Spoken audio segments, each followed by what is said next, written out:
सावन के चौथे सोमवारी में बाबा बैजनाथ धाम जा रहे कांवड़ यात्री को बचाने साक्षात महादेव दौड़े चले आए। नमस्कार प्रिय दर्शकों, आप सभी का एक बार फिर से बहुत बहुत स्वागत है। ओम नमः शिवाय, हर हर महादेव। दोस्तों, क्या हुआ जब बाबा बैजनाथ धाम जा रहे कांवड़ यात्री को दुर्घटना से अपने भक्त को बचाने स्वयं साक्षात भोलेनाथ दौड़े चले आए। फिर जो चमत्कार हुआ उसे देखकर कांवड़ियों के पसीने छूट गए। सावन का महीना शिव भक्तों के लिए आस्था और भक्ति का प्रतीक है। हर साल लाखों कांवड़ यात्री गंगा का पवित्र जल लेकर बाबा बैजनाथ धाम देवघर झारखंड की ओर निकल पड़ते हैं। यह घटना एक ऐसे ही भक्त की अविनाश राम की है जिसने सावन के चौथे सोमवार को बाबा बैजनाथ धाम के चमत्कार को न केवल देखा बल्कि उस घटना का साक्षी बना जिसने लाखों कांवड़ियों के होश उड़ा दिए। यह घटना न केवल भक्ति की है बल्कि उस चमत्कार की भी है जिसमें स्वयं महादेव भगवान शिव अपने भक्त को बचाने प्रकट हुए। तो भक्तों, शुरू करते हैं इस भव्य और दिव्य घटना को। अगर आप भी शिव जी के सच्चे भक्त हैं तो वीडियो को लाइक जरूर कीजिए और चैनल को सब्सक्राइब भी जरूर कर दीजिएगा।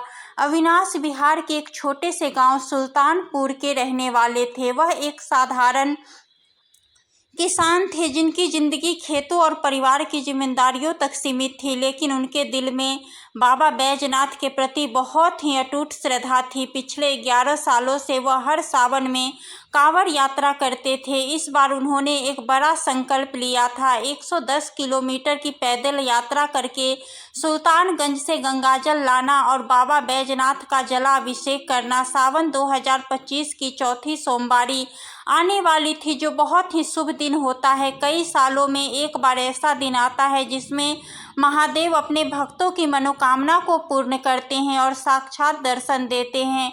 अविनाश ने अपने गांव के मंदिर में पूजा की और अपने कांवड़ को सजाया। उनकी कांवड़ लाल और पीले रंग के कपड़ों से सजी थी जिसमें छोटे छोटे और घंटियां लटक रही थी। जिसके साथ उनके दोस्त रवि और संजय, उनके छोटे भाई रमेश भी थे। चारों ने मिलकर के सुल्तानगंज के लिए प्रस्थान किया। सुल्तानगंज पहुंचकर अविनाश ने गंगा घाट पर स्नान किया और अपनी कांवड़ में पवित्र जल भरा। बोल बम हर हर महादेव के जयकारों के साथ उनकी यात्रा शुरू हुई। पहले 2 दिन तो सब ठीक रहा। रास्ते में कांवड़ियों का उत्साह, भजन कीर्तन और भोलेनाथ की भक्ति का माहौल अविनाश का हौसला बढ़ा रहा था। लेकिन मित्रों, जैसे ही तीसरे दिन मौसम ने करवट ली, आसमान में काले बादल छा गए और तेज बारिश शुरू हो गई।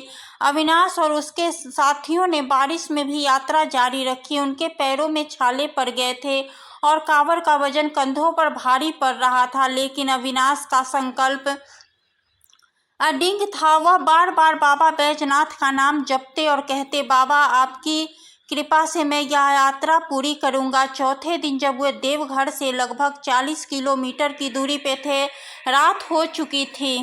बारिश और तेज हो गई थी और रास्ता कीचड़ से भर गया था। अविनाश और उसके साथी एक जंगल के रास्ते से गुजर रहे थे जहां रोशनी नाम की मात्र की थी।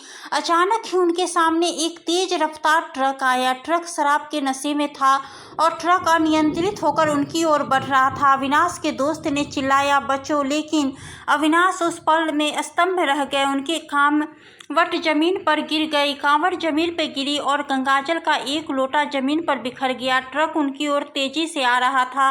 अविनाश के भाई ने अविनाश को खींचने की कोशिश की, लेकिन अब उस समय बहुत कम था। उस पल अविनाश ने आंखें बंद की और जोर से चिल्लाए, बाबा बैजनाथ मुझे बचाओ। अचानक एक तेज रोशनी ने पूरे जंगल को प्रकाशित कर दिया। कांवड़ियों की भीड़ जो आसपास थी ठिठक गई। ट्रक जो अविनाश से बस कुछ ही फीट की दूरी पर था, अचानक रुक गया, मानो किसी ने उसे अदृश्य दीवार से रोक दिया हो।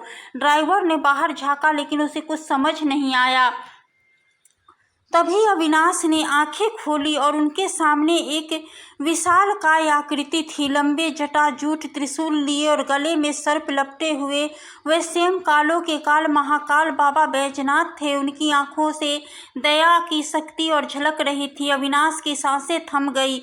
उन्होंने तुरंत सिर झुकाया और प्रणाम किया। उठ मेरे भक्त, एक गंभीर आवाज गूंजी, तुम्हारी भक्ति ने मुझे बुलाया है, तुम्हारा संकल्प पूरा होगा। यह सुनकर के अविनाश की आंखों से आंसू बहने लगे। उन्होंने देखा कि उनकी कांवर जो जमीन पर गिर गई थी फिर से सही सलामत थी और गंगाजल का लोटा भी भरा हुआ था। आसपास के कांवरियों ने यह दृश्य देखा और हर हर महादेव के जयकारे लगाने लगे। ट्रक का ड्राइवर, जो अब होश में आ चुका था, गाड़ी से उतर करके माफ़ी मांगने लगा। महादेव के दर्शन के बाद अविनाश और उनके साथियों का उत्साह दोगुना हो गया। अगले दिन जब वे देवघर के करीब पहुंचे, एक और चमत्कार हुआ। रास्ते में एक बुजुर्ग महिला जो कांवड़ यात्रा में शामिल थी, अचानक ही बीमार पड़ गई। उनकी सांसें उखड़ रही थी और आसपास कोई चिकित्सा सुविधा नहीं थी। अविनाश ने अब उनकी अपनी कांवड़ रखी और उस महिला के पास पहुंचे। उन्होंने अपनी कांवड़ को रखा और महिला के माथे पर अपना हाथ। अचानक महिला की आंखें खुली और उनकी सांसें सामान्य हो गई। उन्होंने अविनाश को देखा और कहा, बेटा, तुम्हारे हाथों में बाबा की कृपा है। मैंने सपने में भोलेनाथ को देखा जो मुझे बचा रहे थे। यह खबर जंगल की आग की तरफ फैल गई। कांवरियों ने अविनाश को घेर लिया और उनकी घटना सुनने लगे। हर कोई उनके साथ बाबा के दर्शन की बात कर रहा था। अविनाश, जो एक साधारण से किसान थे, अब भक्तों के लिए एक प्रेरणा बन गए थे। अविनाश और उनके साथी बाबा बैजनाथ धाम पहुंचे। मंदिर परिसर में लाखों कांवड़ियों की भीड़ थी। बोल बम और हर हर महादेव, जय शिव के जयकारों से वातावरण गूंज रहा था। अविनाश ने अपनी कांवड़ के साथ मंदिर की ओर कदम बढ़ाए। जब वे मंदिर के गर्भगृह में पहुंचे, एक और चमत्कार हुआ। अविनाश ने जैसे ही शिवलिंग पर गंगाजल चढ़ाया, पूरे गर्भगृह में एक सुगंध फैल गई। मंदिर के पुजारी ने आश्चर्य से कहा, यह तो चंदन की सुगंध है, ऐसा पहले कभी नहीं हुआ। तभी शिवलिंग पर एक तेज प्रकाश प्रकट हुआ और कुछ पल के लिए सभी को लगा कि स्वयं महादेव वहां उपस्थित है। कांवड़ियों की भीड़ ने यह दृश्य देखा और उनकी आंखें नम हो गई। अविनाश ने सिर झुका करके प्रणाम किया और कहा, बाबा, आपने मेरी यात्रा पूरी की। अब मेरी जिंदगी आपकी भक्ति में समर्पित है।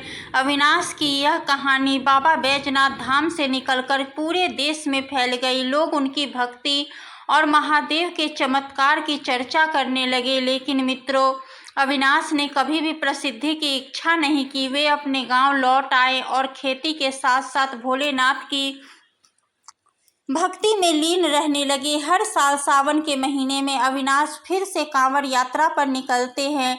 उनके साथ अब सैकड़ों भक्त शामिल होते हैं जो उनकी कहानी से प्रेरित है। बाबा बैजनाथ धाम में उनकी कहानी एक बन चुकी है जो हर भक्त को विश्वास दिलाती है कि सच्ची श्रद्धा से महादेव अपने भक्तों के पास जरूर आते हैं। यह कहानी केवल अविनाश की नहीं बल्कि हर उस भक्त की है जो सावन के महीने में बाबा बैजनाथ के दर्शन के लिए निकलता है। यह कहानी हमें सिखाती है कि सच्ची भक्ति और अटूट विश्वास के सामने कोई भी संकट बड़ा नहीं होता।